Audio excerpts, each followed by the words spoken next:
הקודש. העשיר לא ירבה והדל לא ימעיט במעט השם.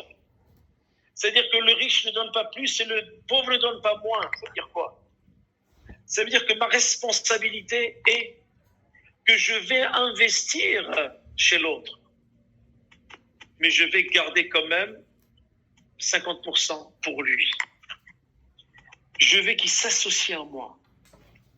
Mais la ma'ala la plus importante que Rambam nous enseigne, le degré le plus important, le plus noble, le plus impérieux, c'est lorsque je fais du chesed et je fais en sorte que l'autre, il se rende compte que c'est pas moi qui fais du chesed, c'est grâce à toi que j'ai fait cette mitzvah. Et que c'est grâce à toi, merci d'être là. Et que c'est moi qui te dois quelque chose. Arriver à faire cela, c'est avoir ce qu'on appelle de l'intelligence dans la mitzvah. Je n'accomplis pas une mitzvah par routine, mais je véhicule de l'intelligence dans la mitzvah. Je la marie avec. Je l'intègre dans ma pratique. De l'intelligence. Hacham einav biroshu. Le Hacham, il a son cerveau pas loin des yeux. Pourquoi? Parce qu'il sait exactement que par ce chesed-là, plus tard, il ne va pas en faire quelqu'un de dépendant, celui qui est en face de lui, mais il va en faire quelqu'un d'heureux, de très heureux. C'est ce que vous ressentez aujourd'hui.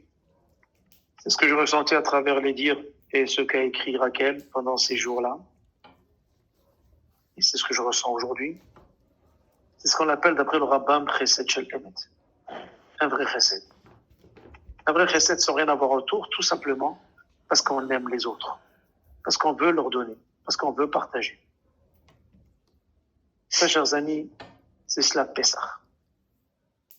Pessah, c'est celui qui est le paix, celui qui a la bouche, non pas pour dire du mal, mais en arabe on dit sah. C'est quoi sah? C'est dire des choses qui sont authentiques. Aujourd'hui, malheureusement, on est dans un monde, la Gemara dit alma de shikrahi, on est dans un monde de mensonges. Pourquoi? Ce monde est en train de mourir. Nous sommes tous en train de partir pour donner naissance à de nouvelles personnes. Il faut que vous le sachiez. J'ai fait une conférence la semaine dernière parce que je donne des conférences par vidéo avec mes fidèles et à d'autres amis à moi. Et je leur ai dit la chose suivante, je la partage avec vous. Je leur ai dit, le monde qui était avant vous est mort. Vous, nous tous, nous ne sommes plus les mêmes. Nous ne serons plus les mêmes. Il y aura un avant, il y aura un après. Surtout pour les personnes qui auront perdu un être cher. Ils seront touchés dans leur chair. Ça sera encore pire. Pourquoi? Parce qu'elles vont changer complètement face à la situation. Mais même ceux qui vivent normalement aujourd'hui, entre guillemets, confinés, ne seront plus les mêmes. Ceux qui seront les mêmes, ceux qui n'ont vu aucune chokhma. C'est pour ça, chers amis, il faut réfléchir. Et se dire pourquoi des êtres chers qui sont pétris de chesed, remplis de gmilut chasadim, alors qu'on sait que le monde, il tient à la Torah, à la Avoda, à la gmilut chasadim. Mais mon Dieu, mais pourquoi part-il?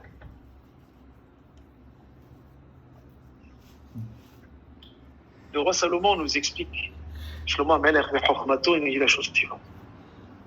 Il dit dans Shir HaShirim, vous savez, il y a un chanteur qui s'appelle Herbert Pagani, que j'aime beaucoup, qui a écrit une chanson extraordinaire qui s'appelle Plaidoyer pour ma terre. Et qui dit dans cette chanson, vers la fin, il dit il y a des livres qui sont les plus connus au monde et qui sont les plus mal lus. Par exemple, la Bible, la Torah, elle est connue dans le monde entier. Les chrétiens la lisent, les juifs la lisent. C'est le livre le plus vendu et le plus mal lu du monde. Qu'est-ce que lui dit le roi Salomon? Le roi Salomon lui dit la chose suivante. Keshoshana ben ahohim, ken ra'ayati ben abanot. Akadosh Baruch Hu, il vient, il coupe la rose qui est dans le jardin parmi les ronces pour s'apaiser. Et ces roses-là, ce sont les tzadikim qui nous quittent, parmi eux Michel et Yaakov. Et Rav Delman aujourd'hui, le docteur Ruimi, notre médecin de famille. Et d'autres qui nous ont quittés, Amen. Voilà ce que dit le Shlomo Meller. Keshoshana ben Rochim. Amen. De qui on parle? Keshoshana ben Rochim. De qui on parle? Les commentateurs de Shira Shirim nous disent que Shoshana ben Rochim, on parle de Rivka. Rivka a vécu avec Lavan, avec Bethuel, deux Réchaïm. Deux grands Réchaïm. Et pourtant, des ronces sont comparées aux ronces qui piquent, qui font du mal. Il y a une rose qui est sortie de là. Mais cette femme est allée se marier avec Yitzhak. Et aujourd'hui, nous avons des roses qui nous ont apporté tellement d'odeurs magnifiques, tellement de bonheur. Parce que c'est quoi avoir une bonne odeur? Être en bon odorat de quelqu'un, ça veut dire être aimé de quelqu'un, dans le langage français. Ça veut dire être apaisé par sa présence. Ça veut dire se complaire à le fréquenter. Alors, Akadosh Baruch Hu, lorsqu'il voit un monde aussi pervers, pourtant là, de moi, je ne suis pas le plus orthodoxe des orthodoxes, et je pense qu'une personne sensée comprendrait ce que je dis à l'instant. Dans ce monde de perversité, de débauche, où on ne sait pas où véritablement on se situe. Le prophète nous dit dans une haftara qu'on a lue il y a 3 semaines, Admatai atan yoshvim ben ashnakzarim. Jusqu'à quand vous allez vous asseoir entre 2 chaises? Un jour je suis à la synagogue, un jour je suis là en train de faire une avéra, une fois je suis là, une fois je suis là, une fois je suis là, une fois je suis là. Décide-toi, tu veux la Torah ou tu la veux pas? Aujourd'hui, nous dansons sur 2 mondes. Sur le monde de la Torah, et quand ça ne nous arrange pas, on danse dans d'autres mondes qui sont contraires à la Torah. Et Kadosh Baruch Hu, qu'est-ce qu'il fait aujourd'hui? Il nous enlève les plus merveilleux, ceux qui apportent la simha, ceux qui apportent un peu de lumière dans ce monde de ténèbres. Parce que c'est des ténèbres. Aujourd'hui, vous croyez parce qu'il y a des tas de lumière et des tas d'halogènes ou des LED, etc., et qu'on modernise le monde de la lumière, ce qu'on appelle aujourd'hui les sons et lumière, et pas du tout. C'est dans ces endroits-là où il y a la plus grande obscurité. C'est ce recherche, la 9e plaie d'Égypte, c'était celle-là. Et pourquoi les Bnei Israël voyaient, pourquoi pour les Bnei Israël il y avait le or dans leur demeure? Parce que dans leur demeure, il y avait la Torah et les mitzvot, et parce que dans leur demeure, il y avait le shalom, et parce que dans leur demeure, il n'y avait pas la shonara, et parce que dans leur demeure, il y avait l'amour, la paix et la joie. Et que chacun faisait du chesed avec l'autre. C'est quoi le chesed? On me dit, mais les parents, quel chesed ils font avec leurs enfants? Je vous donne une halakha qui va vous étonner. L'halakha nous dit que nos enfants, on peut les accueillir à la maison jusqu'à l'âge de 5 ans. Après l'âge de 5 ans, on n'a plus besoin de les accueillir ni de les éduquer. On n'a pas de triomphe, on n'a aucune obligation. Ce qu'on fait à partir de l'âge de 5 ans et plus, c'est du chesed qu'on fait avec nos enfants. Vous imaginez combien de chesed on fait avec nos enfants? Et car halakha, c'est 5 ans. Et qui va laisser son enfant à 5 ans? Le cœur, il est là. Il est là, le cœur. Comment on ne peut pas le laisser? Alors, c'est là où le chesed va prendre toute sa place. Et c'est grâce à ça que le monde tient, c'est parce qu'on s'occupe de nos enfants. Tu diras, les bincha, ton fils. Il n'y a que ma femme avec moi, avec qui je vais parler. Ben, ta femme, c'est comme ton enfant. Pourquoi? Adam. Torah, Keilu Yelado. Toute personne qui enseigne la Torah à une autre personne, c'est comme si elle a engendré. Combien de parents ne sont pas les parents de leurs enfants? Et combien de parents sont les parents des enfants qui leur appartiennent pas? Pourquoi? Parce qu'ils leur ont apporté quelque chose. Le roi David Amelech alav shalom, il parlait d'Achitophel, qui était un de ses conseillers. Achitophel voulait assassiner. Et il maudissait. Et il insultait David en public. Et David n'a jamais voulu le tuer. Parce qu'il y a marqué Mored Malchut Hayav Mita, toute personne qui dit du mal du roi, il est condamné à mort. Mais il a dit à Achitophel, vous ne le touchez pas. Pourquoi? Parce qu'il m'a enseigné une halakha. Comment il a appelé? Aloufo Umyuddao. Il a appelé, c'est mon maître, c'est ma connaissance, c'est mon érudition, c'est lui. Il t'a enseigné qu'une halakha. Du moment qu'il m'enseigne halakha, cette halakha m'a permis de me construire, de construire ma personne, de m'apporter quelque chose. Alors je lui dois quelque chose. Je lui dois le respect. Combien aujourd'hui on manque de respect aux gens qui nous apportent tellement? Combien on fait tellement de kavod à des personnes, mais une fois qu'ils ne sont plus là? Combien on a la chance d'avoir des personnes qui nous apportent tellement et qu'on ne sait pas leur dire merci. On n'a pas ce qu'on appelle, encore une fois, dans ce monde Akaratatov, la reconnaissance du bien. C'est pour ça qu'il est marqué dans Pessah. La Haggadah, c'est V'igata levincha bayom olemor. Tagid, Tedaber, Pessah, ouvre ta bouche, et pas pour dire des bêtises, ou pour te la raconter, ou pour te la ramener, ou pour te la tâcher, ou pour te la frimer. Non, tu vas parler, mais ça, des paroles de vérité, des paroles qui vont construire, des paroles qui vont apporter quelque chose, qui vont apporter quelque chose à l'autre qui t'écoute. Ne parle pas parce que tu parles pour meubler. On ne fait que ça dans ce monde. Les réseaux sociaux, c'est parler pour parler.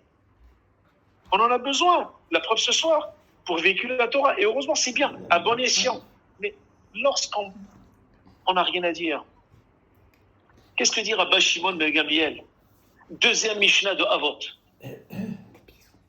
Gadalti ben Achamim. Rabban Shimon ben Gamliel, le fils de Rabban Gamliel, qui s'appelait Rabban Shimon, qui Rabban Gamliel était le prince de la Torah au temps de la Mishnah. C'était le plus grand des Tanaïm de la Mishnah. Il a dit, j'ai grandi dans une maison dans laquelle tous les tzadikim venaient voir mon père pour étudier la Torah. Et de tous les millions et les millions de pages et d'enseignements que j'ai entendus durant des années, il y a une chose que j'ai retenue. Lo matzati tov la gouf et la shetika. Je n'ai pas trouvé mieux pour le corps que le silence. Ça veut dire quoi le silence? Il y a deux questions, je les ai mis dans cette Mishnah. La première, lo matzati tov la gouf. La gouf, on aurait dû dire la neshama, la nefesh. Le gouf, qu'est-ce qu'il a à voir avec l'enseignement de la Torah? Qu'est-ce que le corps a avec l'enseignement de la Torah? C'est plutôt la neshama qui se délecte de la Torah. Le nefesh. Et deuxième question. Comment se fait-il, après avoir passé des années, grandi par un père et éduqué, élevé par un père comme Rabban Gamliel, qui était le prince, le nassi de la Torah, un monstre de la Torah du temps des Tanaïm de la Mishnah, du temps de Rabbi Akiva, de Rabbi Elazar ben Azaria, de Rabbi Tarfon, tous ces Tanaïm que vous avez cités durant la Haggadah, qui a retenu que le silence et tous les enseignements, et Shabbat, et Shatnez, et Basar Vechalav, et Tarata Mishpacha, il n'y a que Shetika que tu as retenu. Tout est basé là-dessus, chers amis. Si on a compris ça ce soir. Alors, Michel Yaakov aura fait un travail extraordinaire. Parce que là, il est en train de nous aider. Il est avec nous. Il participe au Dvar Torah. Il se délecte. Parce que là-haut, c'est le Olam Emet. Et qu'est-ce qui est Emet dans ce monde? La seule chose qui est Emet dans ce monde, sachez, c'est que la Torah. Il n'y a rien qui est Emet. Vous pensez quelque chose d'Emet ici? Il n'y a rien du tout qui est Emet. Torah Emet Talanu, Baruch Hashem, nous a choisi pour choisir le Emet. Parce qu'on est dans un monde de mensonges. S'il n'y a pas le Emet, le monde n'a pas raison d'exister.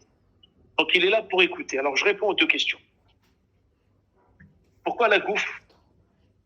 Il dit parce que Ahaim ve'amavet beyad alashon, nous dit Shlomo HaMelech, dans Kohelet.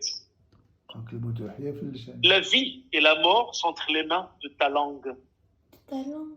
C'est pour ça que la langue, nous dit le Midrash, a deux portes. Alors que les narines ont une seule. Je ferme les narines. Les oreilles, une seule. Les yeux, une seule porte. Et dès que j'arrive à la bouche, j'en ai deux. J'ai les dents et j'ai les lèvres. Réfléchis à deux fois avant de parler. N'oublie pas que la Shetika, celui qui arrive à se taire, c'est l'homme le plus fort qui existe. Aujourd'hui, il faut qu'on m'entende, il faut que je parle, il faut que je la ramène, il faut que je m'expose. C'est ce que je suis en train de faire, chers amis. Tu es en train de faire quoi? Si tu n'as rien à dire, je t'ocque. Par contre, si tu as quelque chose à apporter pour faire évoluer les gens qui sont autour de toi, évoluer ta personne, faire évoluer la famille, faire grandir ceux qui sont autour de toi, apporter de la joie, apporter du bonheur. Ça, c'est intéressant. Michel Yaakov était de cette trempe-là. Vous savez, chers amis, l'érudition, c'est pas tout, l'érudition. Beaucoup couper les micros. L'érudition, c'est pas tout. Parce que être érudit et ne pas pratiquer, ça sert à rien. Ou être érudit et pratiquer d'une manière bizarre, c'est aussi rien. Par contre, l'érudition, chez Mévia, l'idée marassée, c'est ça qui fait que l'homme, il sait ce qu'il a à faire, il sait ce qu'il n'a pas à faire. Coupez les micros, s'il vous plaît, parce que je suis gêné. Et je voudrais revenir sur Shetika. Pourquoi Shetika? Que quelqu'un à qui on dit « tais-toi », il ne doit pas le prendre mal. Il doit se poser la question « pourquoi il m'a dit de me taire ?» C'est parce que je suis en train peut-être de dériver. Je suis en train peut-être de dire niveau le paix, lâchonara, je suis en train de détruire quelqu'un. Je suis en train de tuer quelqu'un. Je suis dans le contraire du chesed. Je suis dans le contraire de faire du bien. Je suis en train de casser le socle même de l'existence du monde qui s'appelle le chesed. Parce que le chesed, ça peut venir aussi avec la langue. Ça n'est pas que de l'argent. C'est parler avec quelqu'un, lui amener des conseils. Être là quand il a besoin d'être écouté aussi. Savoir écouter. Et savoir aussi ne pas écouter du lachonara. On est dans des communautés, malheureusement, où autour d'un verre de thé, on refait le monde en détruisant les uns et les autres. Sachons travailler cela. Par contre, parce qu'il s'agit d'enseigner,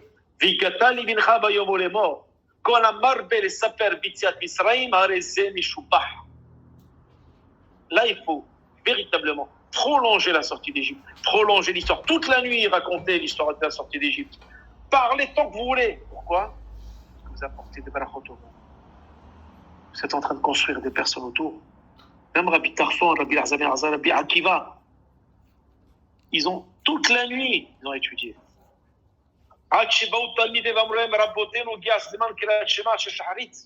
Il fait jour le matin, il faut faire shaharit. On ne s'est même pas rendu compte. Ça s'appelle justement Vikata Levincha. On est en train de construire le monde. On donne au monde un sens. On donne au monde raison de ne pas disparaître.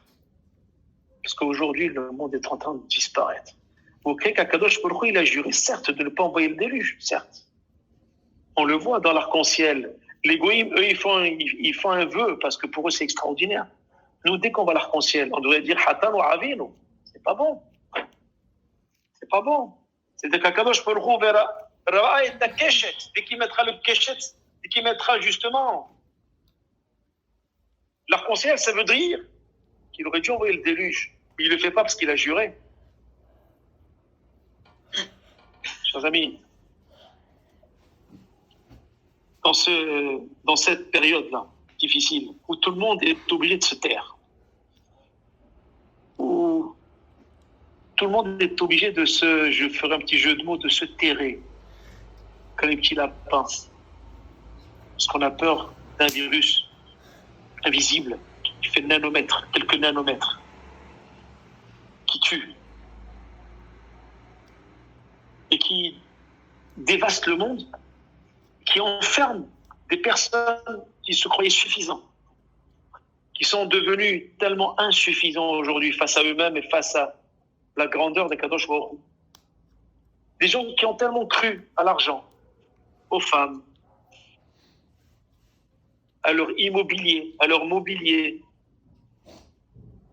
Ceux qui ont tellement cru que leur retraite les mettrait à l'abri, que leur nombre de magasins, s'il y en a un qui ferme, l'autre il pourra encore le faire vivre. Aux avions, aux trains. aux sociétés en général, au CAC 40. Je vais jusque-là. Ceux qui ont mis leur émouna dans cela, le Harim nous dit Arura Gever Asherif Tahba Adam. Il nous dit soit l'homme qui met sa confiance en tout cela. C'est quoi Adam? Adam, c'est l'homme qui vient de la Adama. C'est pas Ish, c'est Adam. Adam, c'est celui qui vient de la terre. Vous savez quoi la terre? La terre, c'est la humri, c'est la matérialité. Ish, c'est quelqu'un qui a un cercle. C'est quelqu'un qui a une intelligence, un intellect qui lui permet d'aller au-delà du Adam. C'est pour ça qu'il y a marqué dans Parashat Vayikra, Adam qui a créé Mikem Korban Hashem. Un homme qui amène un korban pour Hashem. Adam, pourquoi Adam? Parce qu'il a fait une Avera. Donc il est passé du stade de Ish à Adam, à rien du tout. Pourquoi? Parce qu'il a fauté. Dès qu'on faute, on perd toutes ses valeurs. Et quand on ne reconnaît pas ça, lorsqu'on ne reconnaît pas sa faute, c'est pas qu'on a perdu ses valeurs, c'est qu'on n'a plus de valeurs. Alors lorsqu'on est dans une période pareille, et qu'on se dit que nous avons des personnes comme Yaakov, Michel, Balgota, qui nous a quittés, qui a apporté du chesed, de la joie de vivre, du bonheur, du rire, du sourire aux uns et aux autres, qui a apporté tellement et qui devait se marier en quelques semaines. Est-ce qu'on peut rester insensible à cela? Est-ce qu'on peut rester sans tirer un enseignement face à cet événement tragique? Est-ce qu'on peut laisser passer un événement pareil en se disant Kol ma she'osa Hashem letova, Kadosh Baruch Hu il a voulu, Hashem Natan, Hashem Lakach, Yehi Shem Adonai Mevorach? Certes, mais il faut qu'on aille plus loin maintenant. Sachant où nous asseoir maintenant. Je vais dire à mes étudiants, parce que j'enseigne à l'université, j'enseigne aussi dans les écoles. Je dis à mes étudiants terminales, vous allez à la synagogue, Shabbat. Samedi soir, vous êtes en boîte de nuit. Décidez-vous. Les deux, c'est pas possible. Oui, mais non. Aujourd'hui, ils ont compris que c'est plus possible. C'est pas possible. Je fais Tarat Mishpacha, mais je montre mon corps à tout le monde à la plage et ailleurs. C'est pas possible. Décide-toi. On ne s'amuse pas avec Kadosh Baruch Hu. Décide-toi ce que tu veux faire. Ne t'assois pas entre deux chaises. La pire des choses, c'est l'indécision. J'enseigne la psychologie. Donc je peux vous dire que la pire des choses pour un homme et une femme, c'est être indécis. Quelqu'un qui ne sait pas ce qu'il doit faire. Quel est son choix? Qu'est-ce que je fais? Vous avez des gens pour des choses basiques le matin. Prendre son lait ou un croissant. Est-ce que je prends du pain ou je prends un croissant? Pour eux, c'est un dilemme. C'est une pathologie. Mais ça, c'est au premier degré. Ça, on est vraiment dans le rat des pâquerettes. Mais dès qu'on monte au niveau intellectuel et spirituel, et qu'on est indécis alors qu'on a reçu un enseignement et qu'on est conscient de ce qui est bon et mauvais aux yeux de la Kadosh Baruch Hu. Comment peut-on demander à Kadosh Baruch Hu certaines choses alors que nous n'avons même pas la figure de venir lui demander quoi que ce soit? Et non seulement cela, et en plus on se plaint, pourquoi Hachem tu m'as pas répondu? Et on s'énerve. Posons-nous les bonnes questions. Peu importe les réponses qu'on trouvera. La dynamique de réflexion commence par le questionnement. Les problématiques, chers amis. Les problématiques, c'est pas avoir des problèmes, c'est soulever des problèmes.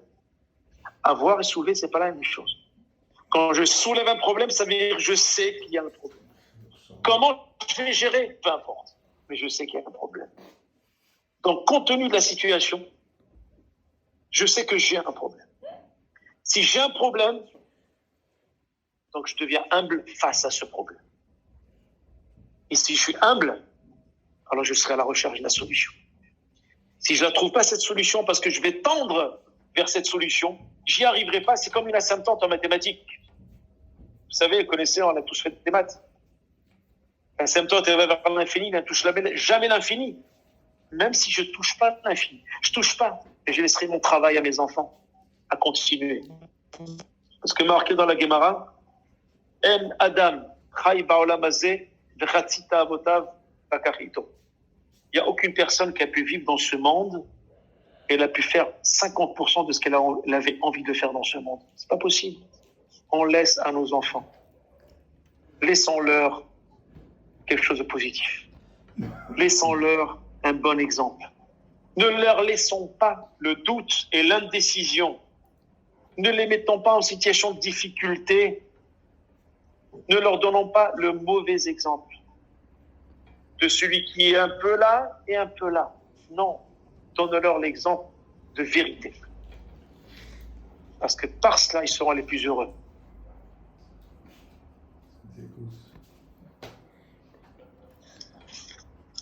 Et c'est important de le dire.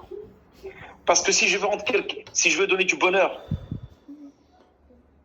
à quelqu'un, je lui dis la vérité. Si je veux vraiment le mettre en situation de précarité intellectuelle ou de problème, alors je vais être très flou dans mon enseignement. Oui, tu peux, mais tu peux aussi. À ce moment-là, dis-moi, décide-toi, je fais quoi? Alors si je laisse avec un enseignement pareil, que voulez-vous qu'il fasse plus tard? C'est ça l'objet de Pessah. Sois clair. Pessah, Chametz, Assour, Bemachéou. Vous savez que le lait, la viande, si j'ai un 60e de viande dans un 60 litres de lait, le lait, je peux le boire. Si j'ai une goutte de lait dans 60 kilos de viande, j'ai le droit de manger la viande parce que c'est un 60e. Mais si j'ai 1 milliardième de Chametz, 1 milliardième de Chametz, dans 200 litres de je sais pas quoi, de soupe, toute la soupe est achetée à la poubelle. Chametz, Bemachéou. C'est pour ça qu'on l'a brûlé. On ne peut pas laisser un virus rentrer dans notre enseignement. On ne peut pas laisser rentrer un virus dans notre éducation et dans la manière d'élever nos enfants. Michel Yaakov était quelqu'un d'authentique. Était quelqu'un d'émettre. S'il est parti à Pessah, c'est pas un hasard. Le hasard n'existe pas. Le monde y tourne parce qu'Hachem, il veut le faire tourner à sa manière. Et chaque astre, et chaque élément, et chaque goutte de pluie, elle tombe là où Hachem lui a demandé de tomber. La branche en automne, elle tombe à un moment où Hachem lui a demandé de tomber à un endroit précis. Et elle poussera quand Hachem lui commandera de le faire. L'enseignement qui nous laisse, c'est de savoir parler. Mais parler pour dire vrai. Parler pour transmettre. Parler pour faire du bien. Parler pour donner des conseils. Et surtout garder cette réunion familiale de Pessah de joie. Cette joie qu'il adorait, qu'il chérissait, qu'il transmettait, qu'il donnait, qu'il envahissait. Il cherchait à envahir les gens avec cela. Et c'est pour ça que dans Pessah, on voit qu'on est sorti d'Égypte. C'est quoi sortir d'Égypte? Sortir d'Égypte, Mitzraim, ça vient du mot Tsarot, ça vient de Metzarim. Le Hallel, on dit Nina Metzar Karatia, Aneniba Mechavia. Sors-moi de mon étau.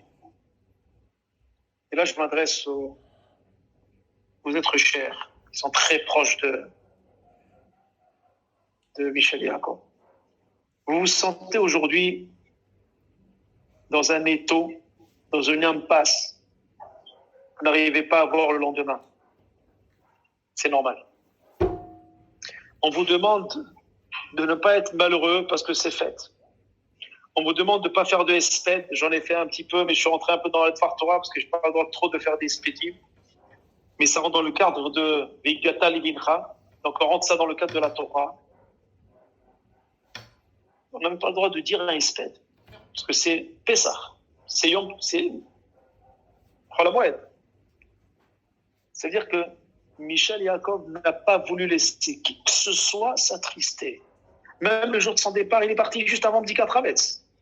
Il était inhumé avant Bdikat Hametz, où déjà on est en condition, on se prépare le Korban Pessah, on commence à préparer le lendemain après-midi. On est déjà dans Pessah dans l'après-midi. Avant l'entrée de Pessah, on est déjà dans Pessah. Et à partir de Pessah déjà le mois de Nissan, c'est un mois de festivité, de gens, on ne le fait pas Tachanoun tout le mois là. Il est allé dans un mois de festivité. Parce que lui, il représentait la fête. Il représentait celui qui festoie. Mais autour des tzadikim, autour de la table de Shabbat, on ne festoie pas pour faire des bêtises. On ne festoie pas parce qu'on a envie de s'éclater, entre guillemets. Il festoyait parce qu'il voulait donner de la simcha, renforcer les gens, aider les gens, apporter de la joie, être joyeux avec eux.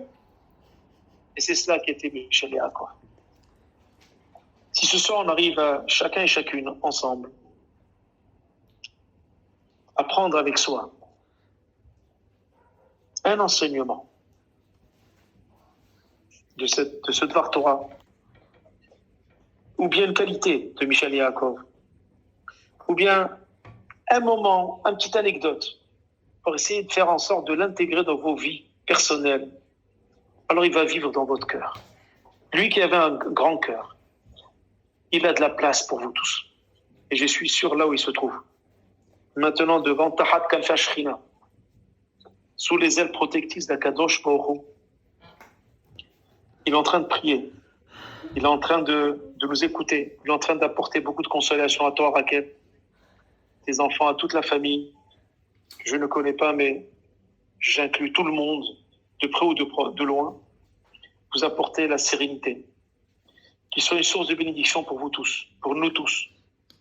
Et prie à Kadosh Baruch Hu pour qu'il nous sorte de cette magéfa, de cette épreuve. Il prie à Kadosh Baruch Hu là-haut avec le cœur qu'il a, parce qu'Hachem, il aime le cœur de chacun. Il n'aime pas simplement les mots qui sortent de notre bouche, mais surtout celles qui sortent du cœur.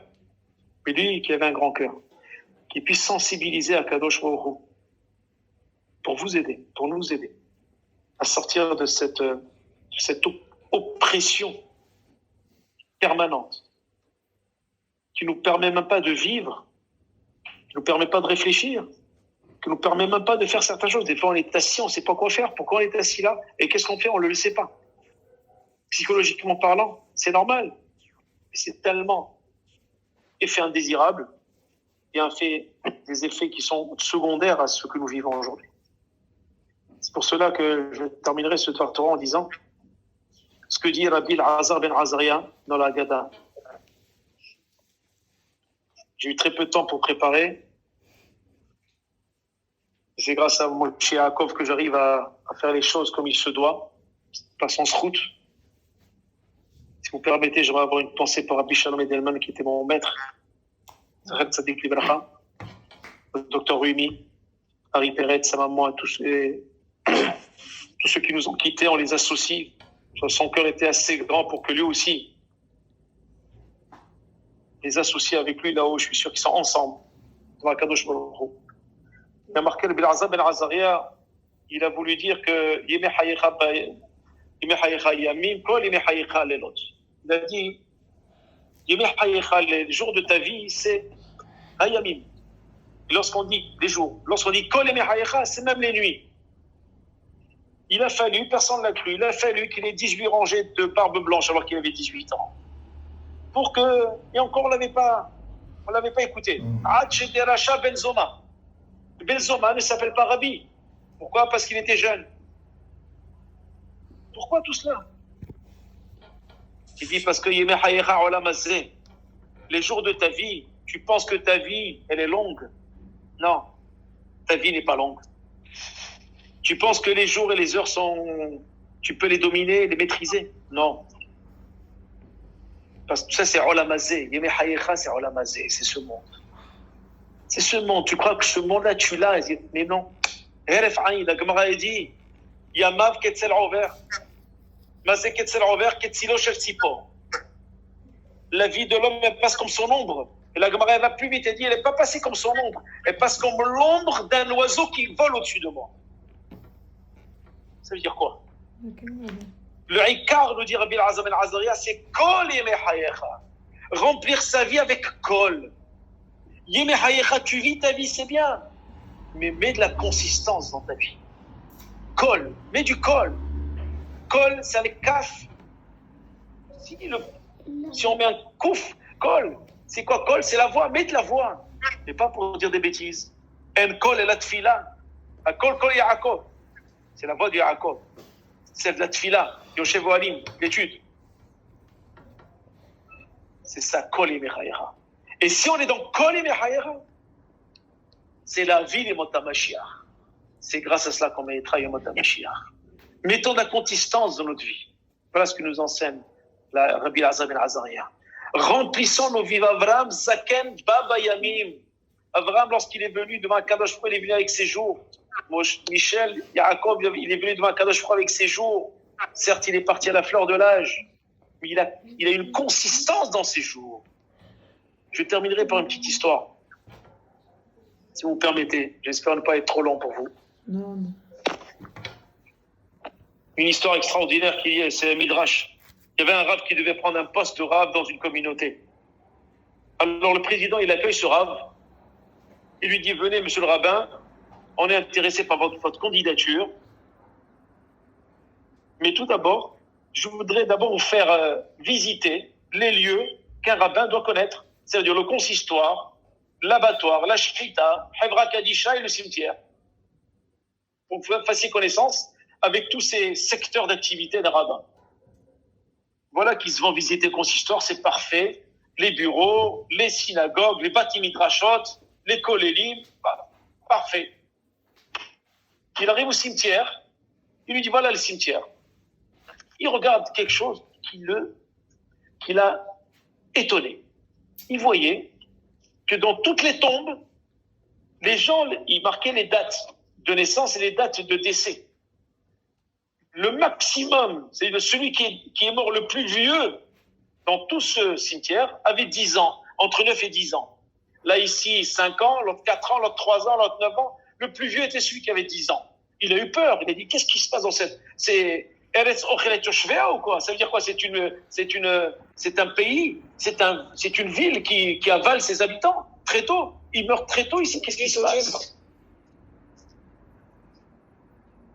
Il a dit non. Rabbi, je vais vous expliquer pourquoi il a marqué 5 ans, 4 ans et 6 ans.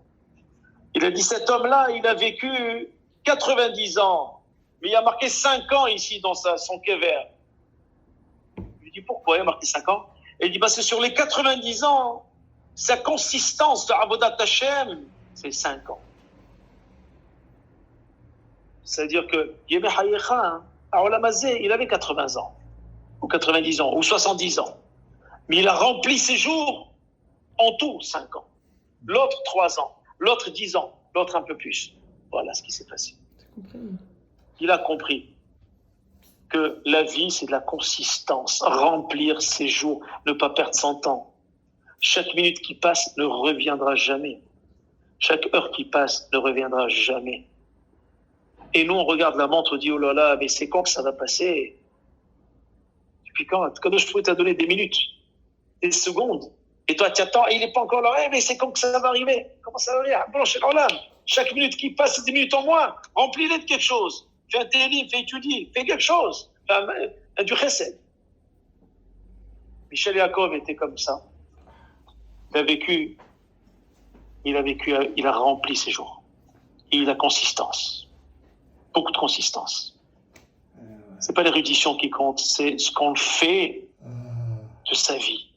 L'érudition va aider, bien sûr, mais celui qui n'a pas eu la chance d'étudier, au moins il a fait du chesed, il a amené de la simcha, il a été gentil avec les gens.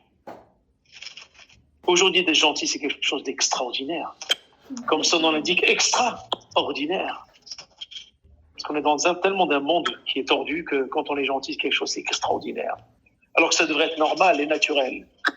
Eh bien, Michel Yaakov était de sa trempe, il a rempli ses journées, il a rempli sa vie, il a rempli ses jours. Précède, de joie, de bonheur, de Ahavat Tzadikim, Ahavat Hachamim, la Tfila. Il aimait la vie. Ohev et Abdeliot, Ohev et Amakon.